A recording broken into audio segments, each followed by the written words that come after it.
Hello everybody and welcome back to the second podcast of Luck of the Draw TCG. I'm your host Robbie and I'm here to talk about Lorwyn. It is here, it is pre-release weekend and I am so excited to talk about the new cards coming out in this set. But before we do that, I'd like to shout out this channel just a little bit. If you want to go to the Discord and be part of the production process in any of these videos or be part of the gameplay, go down to r/Luck of the Draw TCG. It's in the description below. There's no link yet. I'm trying to figure out how to get a link.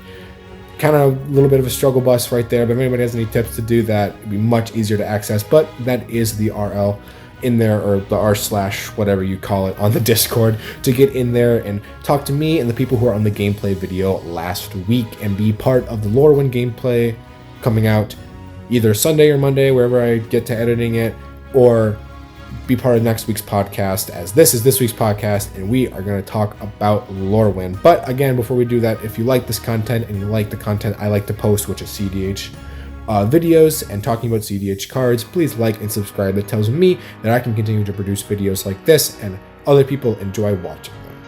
So without further ado, we have 14 creatures, a sorcery, 2 instants, an artifact, and 2 enchantments to go over as part of this set. So without further ado, let's get into it. The first card, it's a little bit of a heater. It was one of the first ever cards spoiled for this set. It's Bitter Bloom Bearer. 2 black pips, creature fairy rogue with flash and flying, and at the beginning of your upkeep, you lose a life and create a 1/1 blue and black fairy creature token with flying, and it itself is a 1/1.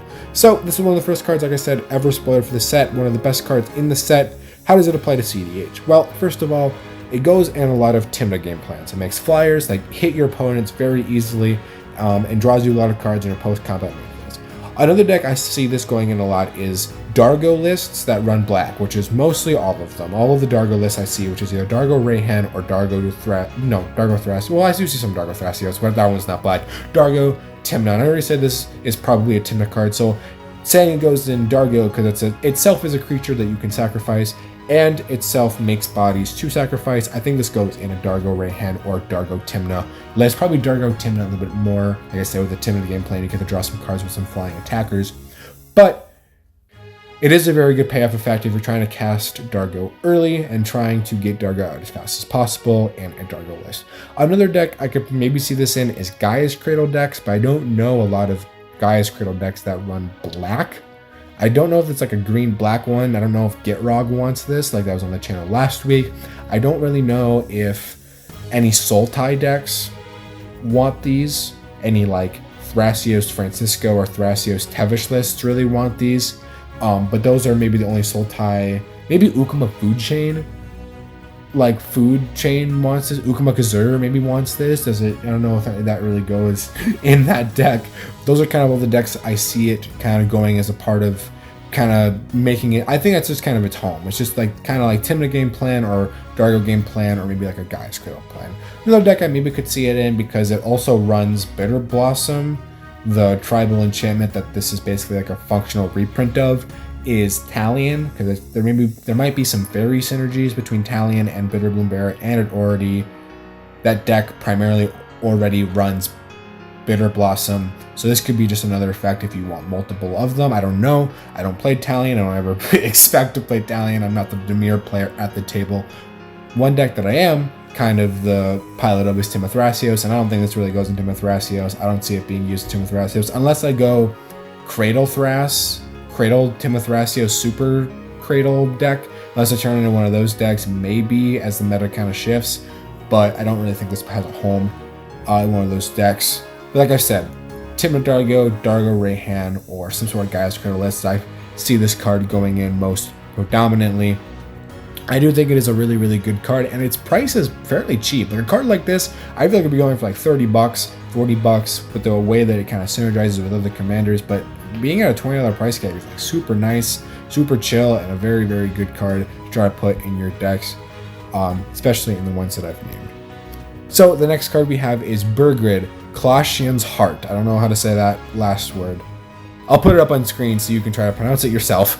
It's 2 and a white legendary creature, our first commander of the video, Kifkin Warrior, and when this creature enters or transforms into Burgrid Colossian's Heart, create a 1/1 green and white Kifkin creature token at the beginning of your first combat or no, for beginning of your first main phase, you may pay a green if you do flip it. And on the back side, it says you tap to add X green or X white mana, where X is the number of other creatures you control. So at the beginning of your first combat main, or beginning of your first main phase, you pay a white and then flip Berggren back over. And on the backside, it's Berggren Dune's Mind. So obviously, this makes a bunch of 1/1s, and this makes a bunch of mana, and it flips into a green or white kind of Gaia's Cradle.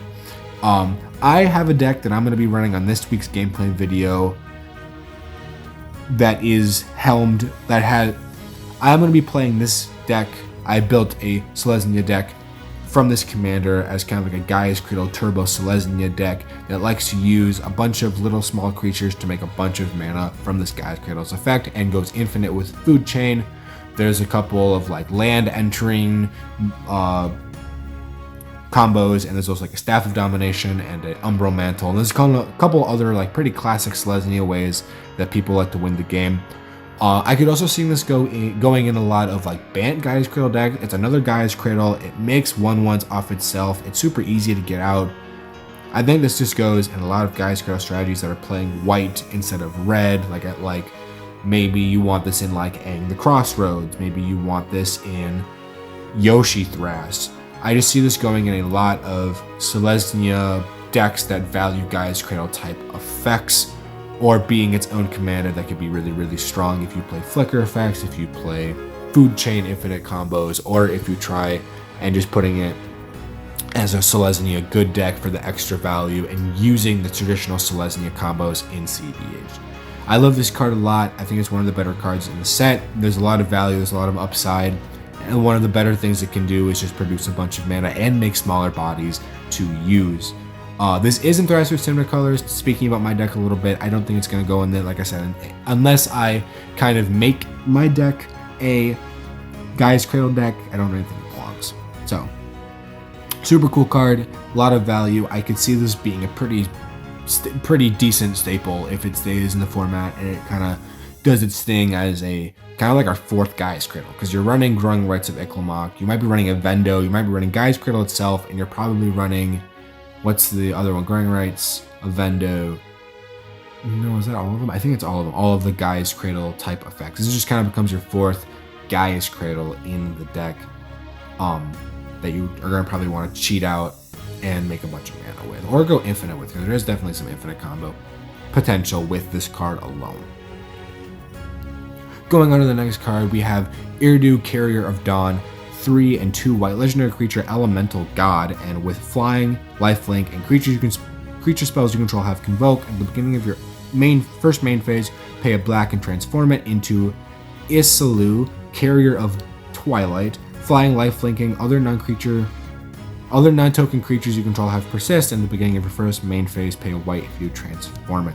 So this kind of has two faces. You can build the deck both ways, but the way that the deck that I've seen most popularized is you get it out as fast as possible, playing a bunch of mana, and then you use the convoke synergies to get out big creatures, and then you sacrifice them for value and bring them back with the other side once you're able to flip it. And then late game, the backside just has a bunch of infinite combo synergy, because there's definitely plenty of ways to sacrifice non-token creatures, give them +1/+1 counters to undo the persist trigger, and just kind of keep the ball rolling there and making a bunch of payoffs for sacrifice synergies.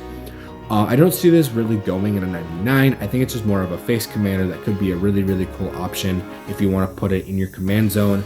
Orzhov doesn't really have a lot of staple commanders. I mean, we have what's the exile one from Aether Drift, Ketramos. That was a pretty decent deck for a while with exile synergies.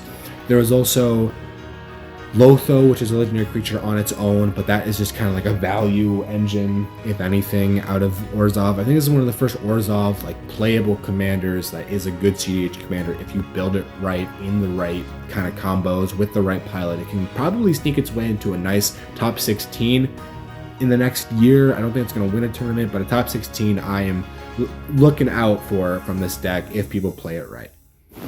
So super sweet card. I love the value of it. It has a lot of upside. It has a lot of combo potential, and I think this is going to be one. I don't think it's going to be a staple, but I do think it's going to be a pretty decent card moving forward. lo and behold, here it is. One of the best cards in the set. Kind of underpriced in my opinion. I think it's a little bit cheap. But here it is, Formidable Speaker. You know we had to talk about it. 2 and a green creature elf druid. And when this creature enters, you may discard a card. If you do, search for your library for a creature card and put it into your hand. And then it has 1, tap it to untap another target permanent. And it is a 2/4. So this is the World Champion card that Jean-Emile Depraz, I don't know if I'm saying that right, but that's what it says on the card, that he got to design himself, that they allowed him to make. And it's a super, super good card. It has Survival of the Fittest text for a one-time use, and then it's able to untap something. So obviously, duh, this goes in a lot of Gaia's Cradle strategies. It searches for a creature, it untaps Gaia's Cradle, it untaps other Gaia's Cradle type things that makes more and more mana. It also probably also goes in a lot of like Selvala, Selesnya strategies with the untapping. This is also in my Burgrid list that's running the untapping of Burgrid multiple times to try and value out with a bunch of mana. So any sort of tapping green deck, which green has a lot of tappy creatures for mana, this probably goes in. And it also probably just becomes one of the best green creature staples, because when you look at an effect like Fauna Shaman, or you look at an effect like Survival of the Fittest, you're only really doing that one time. And you have to wait a whole turn if you're playing Fauna Shaman, or you have to, obviously the best case scenario is Survival of the Fittest because it's the same amount of mana, but it's also not in a way, because with Survival of the Fittest, you have to pay 2 green pips. A green pip and a colorless or a mana of your choice, and then you have to pay another green pip. This is just 1 green pip. So this is a little bit easier to get out, and you're only really using this effect once ever in a game. So it is just kind of like a one-time use, get the thing, put the thing in the graveyard, and then go search it to your hand. Get another creature from your library into your hand. I definitely am going to try to fit this into a Timothracios plan. It obviously untaps Gaia's Cradle for a bunch of mana. It untaps maybe one of my other creatures to kind of value out a little bit. I don't know if it goes in just yet. It just is just a creature tutor after all. At the end of the day, if I'm not using the untapping, which there's plenty of other ways to find creatures for much less mana or at instant speed, like Summoner's Pact, that if I wanted an effect like that, I might as well just be running another card. So I don't know if this goes into Timothracios just yet, but I do see it being played in a lot of Gaia's Cradle decks. One thing I have noticed about this set is that they just boosted Rogsai. Or not Rogsai maybe a little bit, but Rogthras. Rogthras decks got so much better, and there's so much upside in this set, especially for teamer colors trying to do Gaia's Cradle things. And there's some broken cards in that color combination, as we will see later. As matter of fact, it's the next one, Hexing Squelcher. You knew it had to be on here. Like I said about Formidable Speaker, is one of the best cards in the set and has a very high price tag, and is very people want to get their hands on it as soon as possible. And I know it's going to be a pretty broken card moving forward, but here it is, Hexing Squelcher, 1 in a red, creature goblin sorcerer 2/2 with this spell cannot be countered, ward, pay 2 life, spells you control can't be countered, that's the biggest text on the card, and other creatures you control have ward, pay 2 life. So the ward stuff doesn't matter. Here's the big kicker. With how big cEDH right now is, as being like a stack format where we want to resolve things on a stack, putting this on a stack, letting it resolve, and then going back to the stack somehow, or having the stack resolve and then going back to another stack, it can't be countered, which is going to be hell on earth to try to deal with when someone's trying to push for a win, because you can't stop the thing that stops them. On top of that, if you can remove it somehow, people can just respond to that, say like, I have a Swords to Plowshare. Okay, that's nice. I have a counter spell. You can't counter my counter spell. And then if they get this off with a lot of protection, you can't interact anyways, like if you have like a Mind Break Trap, because, you could interact with like a Mind Break Trap. That's like the only way you could interact with a Mind Break Trap, because your spells can't be countered. This is obviously a very broken card. They probably didn't really look at this much during test play, as you probably see a lot of the jokes online, but take it as it is one of the best red cards. It is functionally a better reprint, sort of in a way, of Spider-Punk, and that card already sees a lot of play, and I don't doubt that this is probably going to see play in Rogsai, any red list. This probably could go in Magda if Magda really wanted to. I know there's a lot of dwarf synergies, that may be a little bit of a stretch, but Magda probably would run this card just to, they're not also casting a lot of spells either, kind of putting more activations, but you never know. I thought Mox Jasper, the dragon thing, that came out during Tarkir was going to make an in Magda, and I was wrong on that. So I'm not the best Magda pilot. Don't take it from me.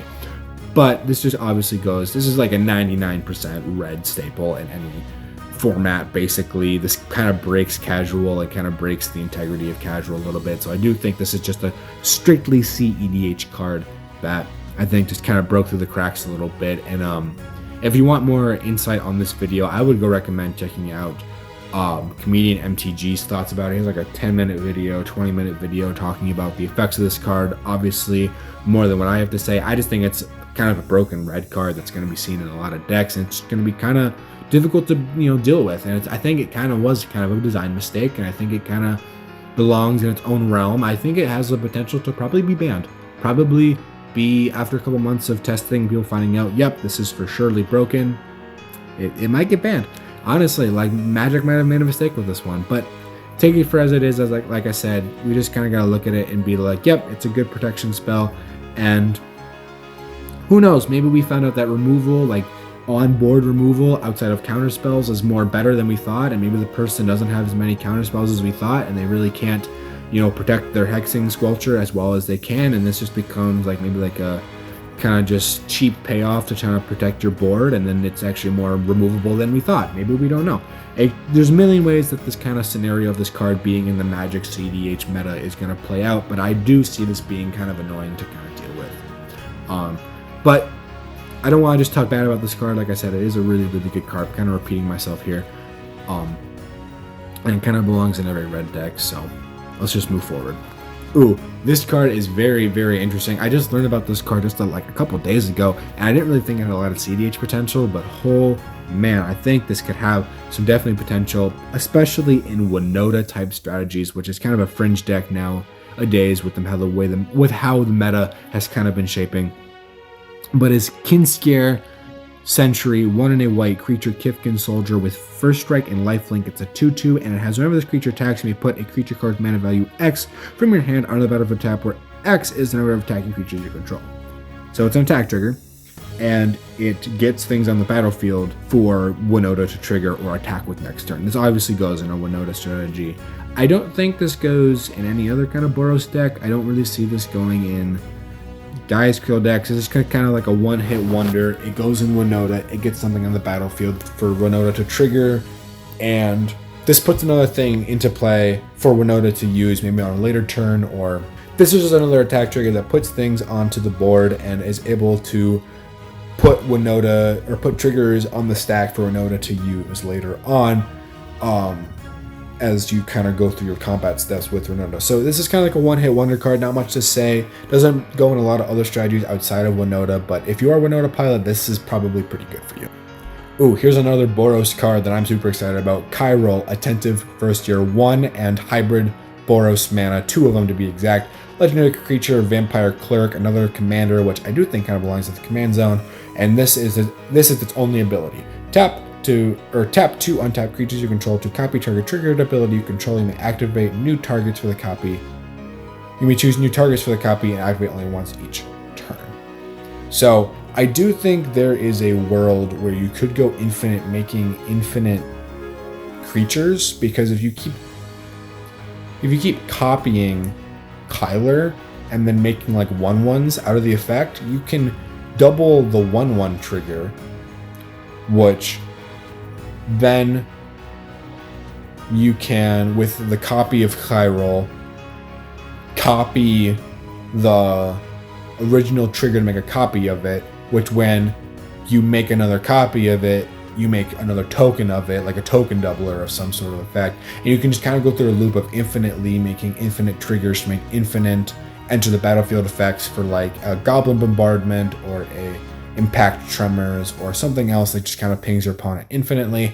Or you can kind of use it as like a triggers effect, but multiple triggers in the stack, more like a slower kind of stack deck to try to slow down your opponents to find your Boros win. Because I know Boros like combos don't come around as often. I could be wrong on that, but I do think this is a pretty sweet card. It kind of has like the first of its kind to kind of double effects of things, and depending on the kind of way you want to run it, I'm kind of the way that I built the deck initially when it first came out was kind of like how I explain it: multiple triggers by copying Kyrol and making a bunch of 1/1s to copy those triggers turn after turn after turn, and being able to kind of value out your opponents by doubling triggers to get like treasures off Smothering Tithe, or find extra mana off of ritual effects from your creatures, something like that.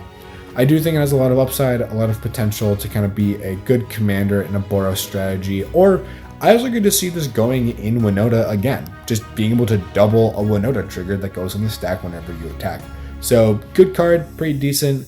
Kind of only has its own strategy you want to kind of use. Doesn't really go in a lot of decks, I don't think, just yet. I could be wrong on that. I don't really see this going in Dargo decks, Dargo Tymna decks. I don't see this going in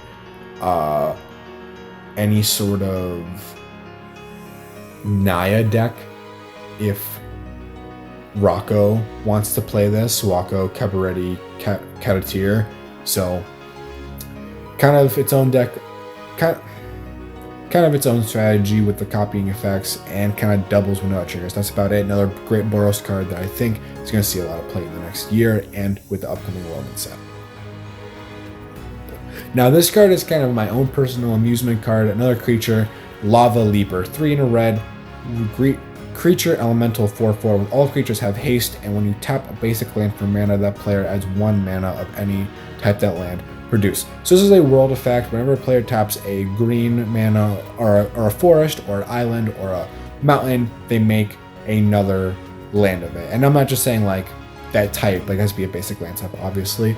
This is kind of more, like I said, kind of an amusement card. I think this card could be good. I don't think it's going to do much. I don't think it's going to really be anything, but just the effect is cool. It's basically like a red Kinnan, but it's really shitty red Kinnan. That's why it's, obviously 4 mana, and it's really cheap and like money wise, and it's just not as good as Kinnan, but it is a basic land red Kinnan, which I think is pretty cool. And it gives all your other stuff haste, which could be relevant. I don't know how much haste matters. And this could also probably go in Winota to double. If you run more basics in that deck, you could definitely find some shenanigans to get off with that. But I just wanted to mention this card. I think it's pretty interesting. I don't think it goes in a lot of decks, but it is something that we are looking at. Double basic land mana in red, because there were probably a lot of really good red cards that came out in the set, as you saw earlier with Hexencrotcher, and now this card is pretty sick. So moving on. The next card we have here is Noggle Robber. 1 and Gruul Hybrid Mana. 1 and 2 Gruul Hybrid Mana. 3/3. It's an uncommon, one of our first uncommons we've seen today. Creature, Noggle Rogue. I don't know what a Noggle is, but I'd love to find out. And when this creature enters or dies, create a treasure token. It goes into Dargo game plans. It makes a treasure when it enters, it makes a treasure when it dies, and it's basically 4 mana Dargo. This is what 4 mana Dargo looks like. Because what you can do is you can play this, get a treasure, sack it to Dargo, and then sack the treasure, and then sack the treasure you make off of Noggle Robber dying, and then paying another red mana to cast Dargo. This is basically 4 mana Dargo. So if you want an effect like this, then maybe you could loop for infinite treasures, depending on how many sacrifice, kind of entomb, or like animate dead or reanimate effects that you're running in your deck. I don't know if that's really strategy in Dargo Rayhan, but I am looking at it. I would like to put this on a Dargo Rayhan deck, because it just does everything you want. When it enters and when it dies, it makes treasures. And there's already kind of other effects that do this, like Impulsive Pilfer, and there's like another pirate one that does the same thing, or there's like a death trigger one with like Pitiless Plunderer, but that's not the other pirate I'm thinking of. There's like another one that has the exact same text as Impulsive Pilfer, but I'm honestly kind of looking at it. Maybe it's just like higher mana value because it's like a stronger creature, which would make sense because you can't make a 1 mana 3/3. It's kind of broken. It is definitely something I'm looking at, and I think other Dargo Rayhan players should kind of look at it a little bit too, because I've seen it kind of go underneath under the radar a little bit. But I do think this is a great effect if you want to get out Dargo early and use an effect like this that makes multiple treasures. Here we go, another uncommon from the set that is kind of an interesting take on kind of like a Phyrexian, not a Phyrexian Metamorph, but a copying effect that we haven't really seen in a while. Omni Changeling. It's a creature shapeshifter, 3 and 2 blue. It's a changeling, so it's every creature type. It has Convoke, and you may have this creature enter as any copy of any creature on the battlefield except it has Changeling. So it's a copy spell that you can use other creatures to pay. I don't think we've ever seen an effect like this unless you have another card that gifts a copy effect, or like Phyrexian Metamorph. Like I said, if you have like a way to give that spell Convoke, that's probably more mana than just having this on board and being able to convoke it out. I do think it's an interesting take on a like copying strategy, or like a phantasmal image kind of effect, like a flesh duplicate kind of effect, where it just enters and makes a copy of a creature in the battlefield. What's like the main staple one? It's like, I'll put a picture of it on the screen, but it's 2 in 2 blue. It just comes in as a copy of any non-land creature or non-land permanent. I can't think of the name of that one right now, but this is obviously not that. But I do think it's kind of comparable because you can cast it for a lot of mana cheaper, probably getting it down to maybe just the 2 mana pips with 3 taps of your creatures, or you can just pay it for 1 mana depending on how you tap your creatures. So the kind of decks I see this going in are probably Rogthras. I mean, maybe this might be one of the Rogthras decks. This could also just go in like mono blue strategies that want more copy effects to get out onto the battlefield if you have nothing really left, and you have a lot of small blue creatures, which there are a lot of 2 mana draw creatures that could tap to cast this and make other copies of creatures on the battlefield that you would want. I do think it's a kind of a cool card. The ceiling is really high with this card depending on how you play it, but the ceiling can also be really low for this card. It's just kind of all over the place, but I just wanted to mention it because a lot of people were kind of raving on it when I saw it on other people's spoiler discords, and I was just like, this is kind of something cool that I've never really seen before, and I wanted to give it some light while the set is still fresh before it kind of probably gets shoved underneath the rug that is other better copy spells. But it is something, like I said, cool. It's a copy effect with Convoke that's maybe could be cheaper to get out mana wise, but super interesting card, and I want to see more of this kind of effect on copy spells instead of it just being like boring to cast. Make it maybe cheaper, make it maybe a different way. But I do like that we are making more of them because I like copy spells. Copying other people's stuff is kind of cool, even if it has a kind of a downside, like how flesh duplicates only for like 3 or 4 turns with the effect of the time counters or the counters that depletion counters, I think that's what they're called. I don't know, but or like a phantasmal image when it becomes like a target of a spell. I like the fact that we have a little bit of downside with copy spells and that they're kind of neutral, and I like copy spells. I think we need more of them, and this is obviously a good example of having some sort of copy spell with the only downside being it's kind of mana heavy.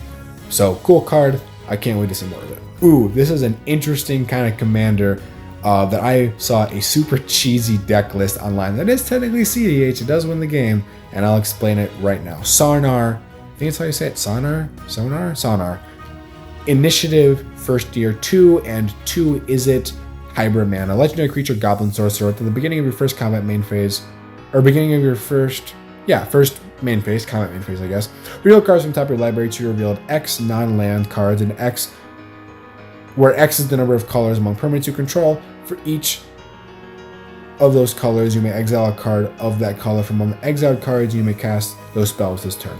So the list that I saw of this runs 98 lands, Thassa's Oracle, and then a red instant. I don't remember the name. I'll put a picture of it again up on screen.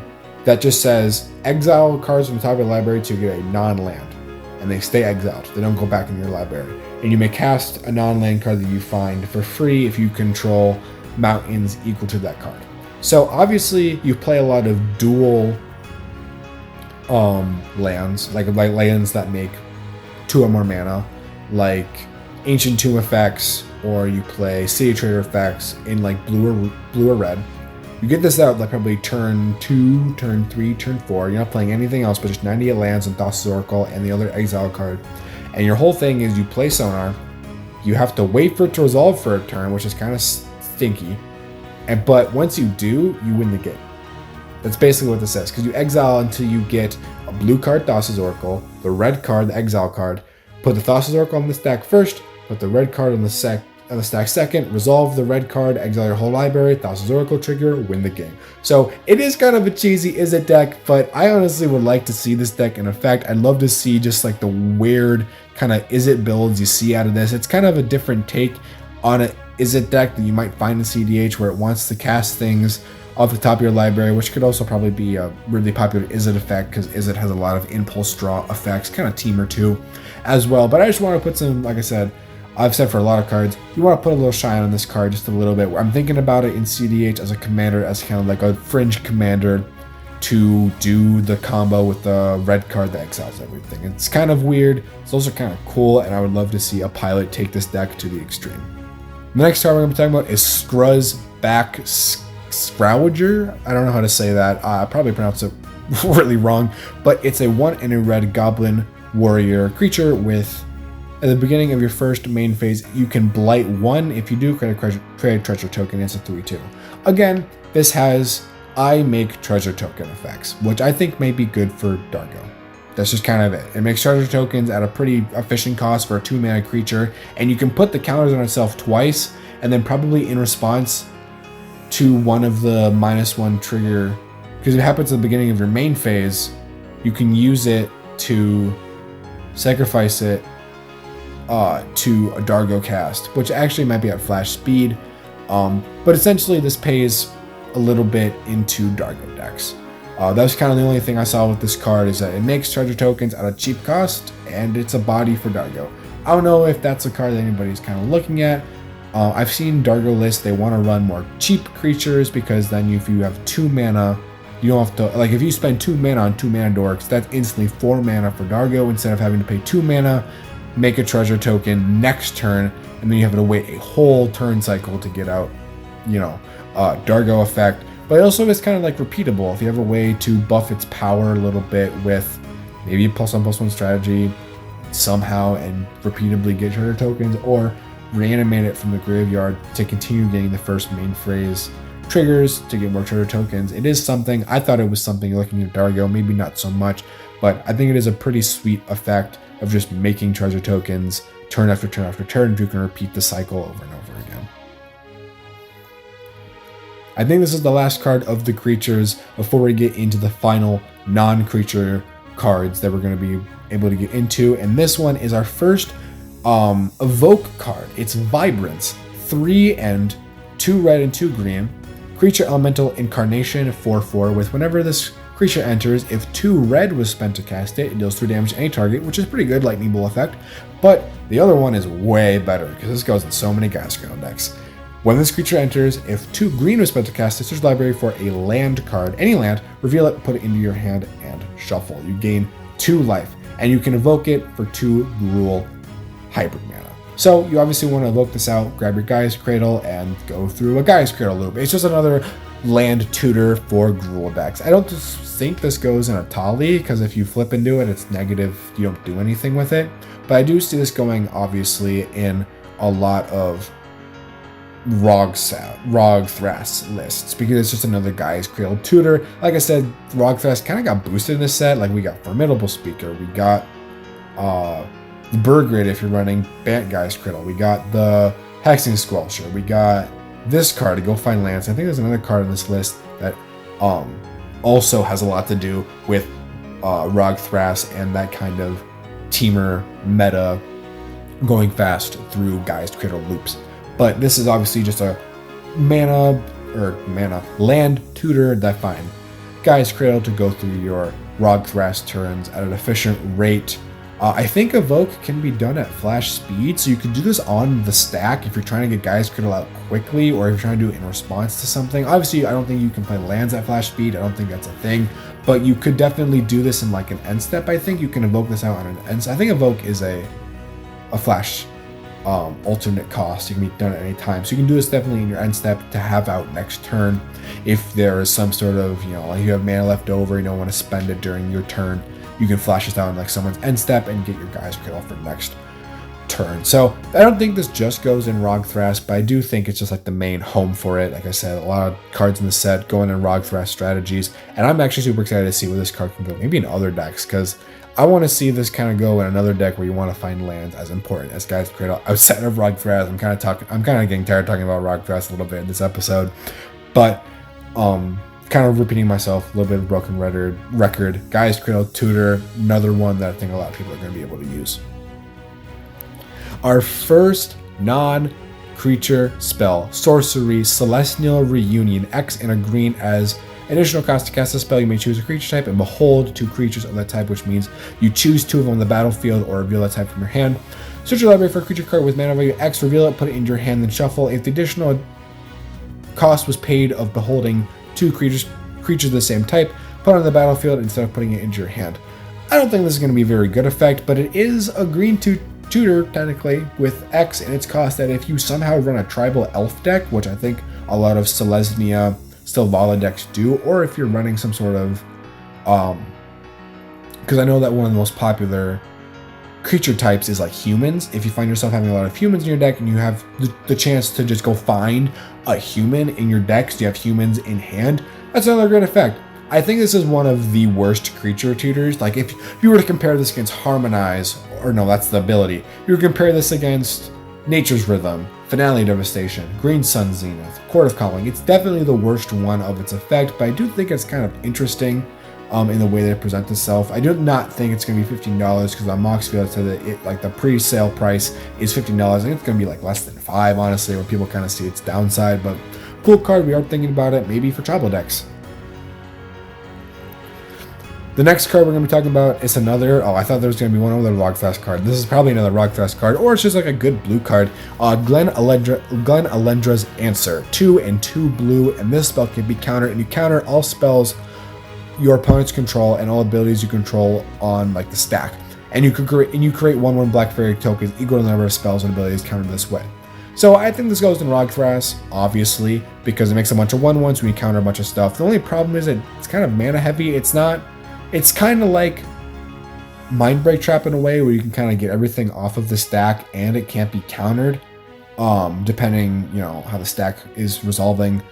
But I do think this goes in a Rogthras deck. I think you could probably fit this in and you make a bunch of bodies while keeping the stack clear, and you kind of have a little bit of protection if you have 4 mana laying around to kind of do nothing with.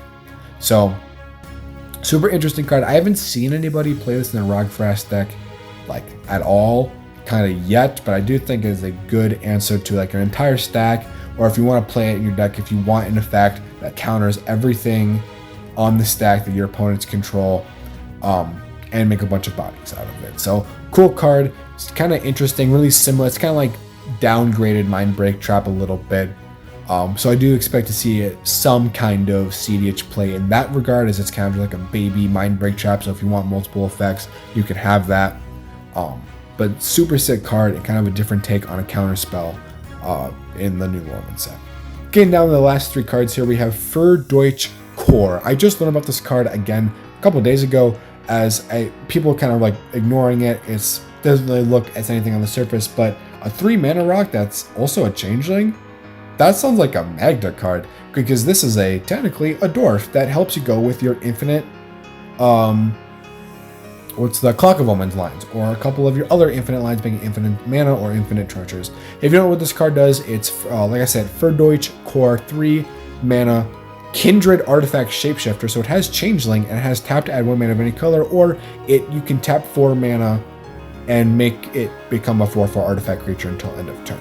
So it helps with the Clock of Omens line, and I think this just goes in Magda, even though it's kind of like a niche effect for a 3 mana rock. I think it just has a lot of potential of having a lot of combo turns and a lot of combo potential to be able to go into a Magda deck.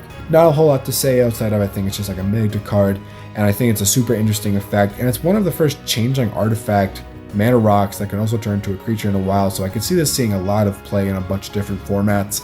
But cEDH especially, this is a Magda card that lets you go through your combos, or another way to go through your combos, or another creature you can just get out to make your Clock of Omens line work.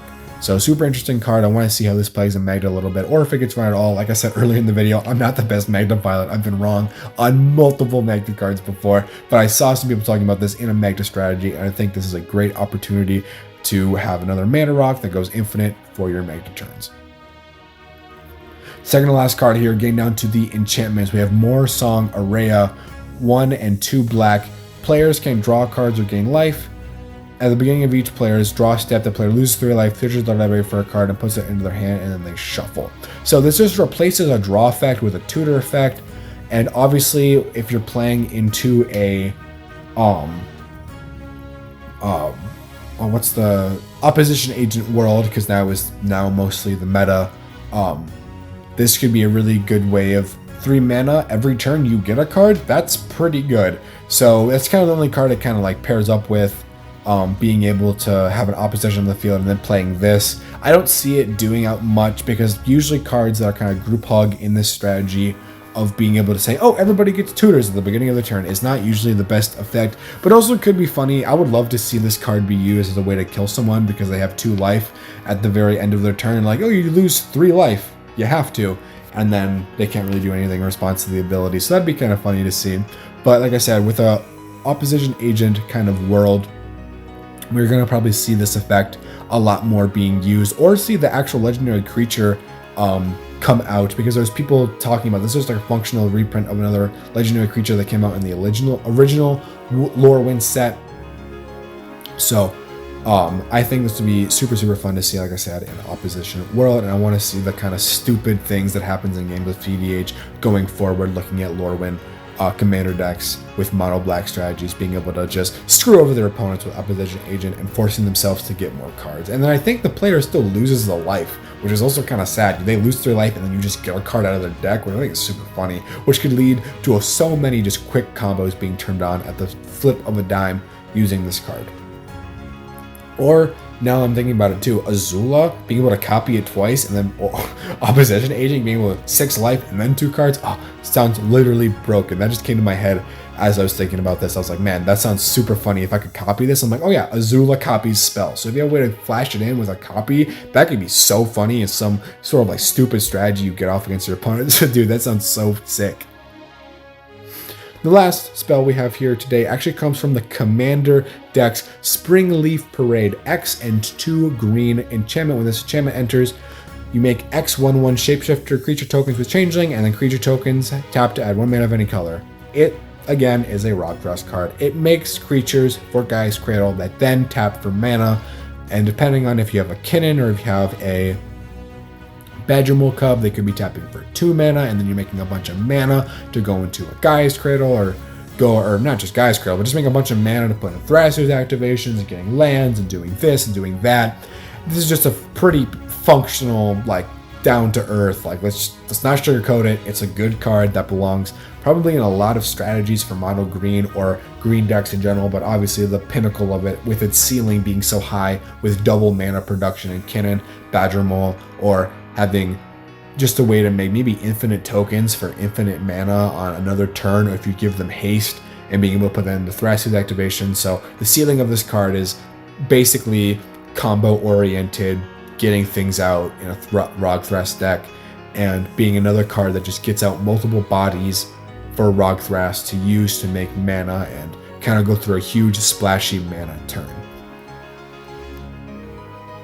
Well, with this all being said, this are all 20 of the Lorwyn cards that I am looking forward in cEDH, and all of the staples I think could make an impact on the format going forward as kind of cEDH staples. There was a couple that I kind of skipped over a little bit that I don't think that I put on this list, because like I said in the beginning, this is my own personal list of cards that I'm going to try to buy for the set. And there's a couple on here that aren't really cEDH related, but I do think maybe might have an effect earlier, and I could be wrong. And obviously, if there are cards that I missed, put them in the comments below, and I will try to address them maybe in a short form video talking about how I missed this card and my thoughts moving forward.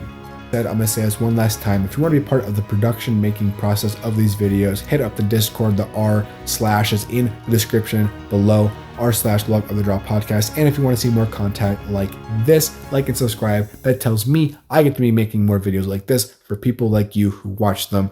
So I'm so thankful to be able to be making content for you guys, and I am so thankful that the first couple of videos have been doing so well, and I cannot have done that without you. So show your love and support, give me a like and a subscribe, and I will see you in the gameplay video for Lorwyn Eclipsed.